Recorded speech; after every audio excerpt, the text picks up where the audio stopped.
Assalamualaikum Football United, ringan amatiran ala gue.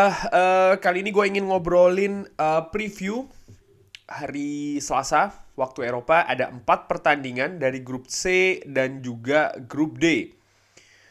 Wow, 4 pertandingan dalam satu hari. Luar biasa. Kalau di sini dari jam 11, jam 2 siang, jam 5 sore, dan jam 8 malam. Ini kayaknya satu pertandingan mungkin gue bisa live commentary ya, insya Allah. Mungkin langsung aja dari pertandingan pertama.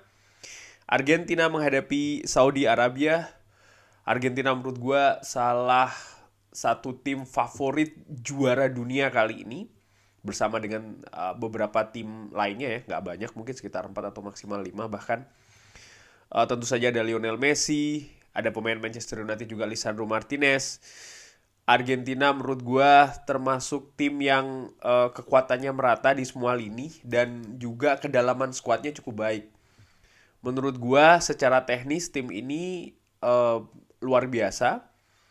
Mungkin ya faktor keberuntungan ini yang salah satu faktor yang dibutuhkan oleh Argentina di Qatar ini untuk bisa keluar sebagai juara dunia. Tapi di penyisihan pertama menghadapi Saudi Arabia menurut gua Argentina memiliki peluang yang besar untuk bisa menang, bahkan untuk bisa menang besar.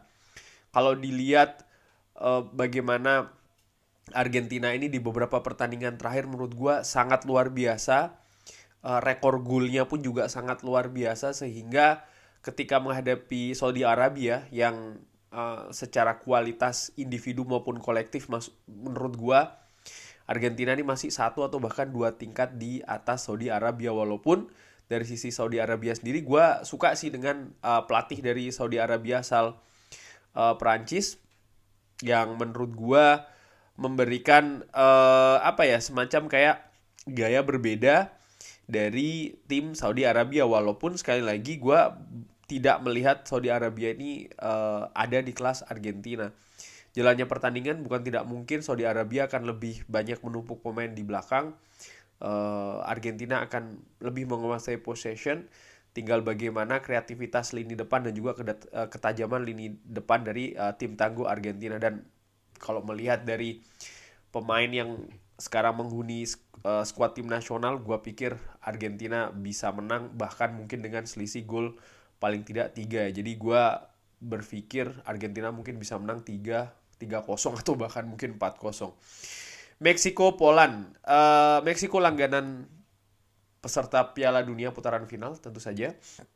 Sementara Poland ini kalau gue lihat ya ringan amatiran di beberapa turnamen besar sering sekali Polandia ini cukup bagus ketika kualifikasi, tapi setelah masuk ke turnamen yang sesungguhnya sering penampilannya berbeda dengan yang dikualifikasi pun juga hasilnya. Gua pikir ini ada masalah mungkin mental ya di turnamen-turnamen besar yang diikuti oleh Polandia. Polandia sendiri ini kan masuk ke Piala Dunia ini dengan playoff, sehingga ya uh, nggak mulus-mulus banget di kualifikasi zona Eropa.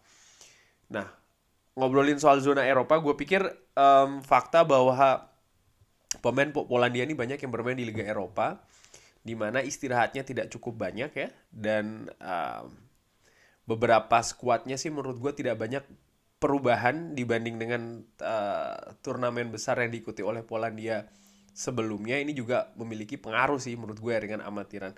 Sementara Meksiko sendiri ya, lebih punya pengalaman bermain di turnamen besar apalagi Piala Dunia, sehingga secara non teknis ini memberikan perbedaan dengan tim Polandia. Tinggal bagaimana nanti teknis, taktik, strategi dan juga fokus dan konsentrasi di atas lapangan. Gua prediksi ringan amatiran memperkirakan Meksiko akan bisa mengimbangi Poland. Mungkin hasilnya seri atau Meksiko akan unggul tipis, tapi gua secara ringan amatiran gue lebih pegang 1-1 untuk kedua tim. Denmark Tunisia ada Christian Eriksen. Denmark di turnamen-turnamen besar sekali lagi yang diikutin tampil luar biasa di beberapa ajang terakhir ya, termasuk Piala Eropa, tampil luar biasa. Sementara Tunisia juga dalam form yang bagus, paling tidak di beberapa pertandingan persahabatan atau persiapan yang diikutin. Mereka hanya kalah sekali menghadapi Brazil dengan skor telak 5-1. Selebihnya mereka mampu menang. Walaupun ujian selanjutnya bagi Tunisia tentu saja menghadapi tim Denmark. Gua berpikir mungkin juga nih ada namanya juga dengan amatiran ya. Tim nasional Denmark lebih banyak pemain itu di Eropa dengan suhu yang cukup berbeda dengan yang ada di Qatar. Sementara Tunisia mungkin lebih sesuai ya, walaupun banyak juga pemain yang bermain di Eropa. Menurut gue ini akan memberikan mungkin sedikit pengaruh di pertandingan. Juga bagaimana gaya permainan, kalau menurut gue sih Denmark ini lebih sistematis ya, lebih kolektif, sementara Tunisia akan mengandalkan beberapa individu di sana. Artinya mengandalkan permainan individu ya. Gua prediksi Denmark mungkin bisa menang dengan skor mungkin 2-1 atau 2-0. Pertandingan terakhir Prancis menghadapi Australia. Prancis banyak kabar yang tidak mengenakan, banyak pemain absen. Yang terbaru tentu saja Karim Benzema. Sebelumnya juga ada Nkunku. Dan menurut gue ya ini pasti akan memberikan pengaruh ke kekuatan Les Bleus, kekuatan tim asuhan dari Didier Deschamps. Walaupun kalau dilihat lagi pemain-pemain lain pun juga punya kemampuan yang bagus. Masih ada Kylian Mbappe, masih ada Antoine Griezmann, masih ada Marcus Thuram, di tengah juga masih ada Camavinga, masih ada